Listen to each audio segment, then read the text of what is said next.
हाँ जी, अस्सलाम वालेकुम। ये देखो जी चूचू, ये बिल्ली ने हमारे घर में बच्चे दिए 3। तो ये देखें, सबसे अच्छी चीज़ है इंसानियत। जब से इसने बच्चे दिए हैं, इसको पानी, इसको रस, केक वगैरह जो भी इधर मिल जाता है। तो ये इंसानियत है, ये ख्याल रखना चाहिए।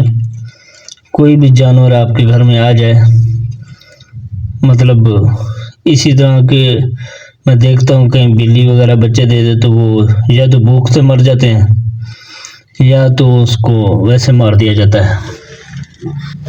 तो खुदा का वास्ता ख्याल किया करो इनका। ये देखें, देखें कटोला मटोला।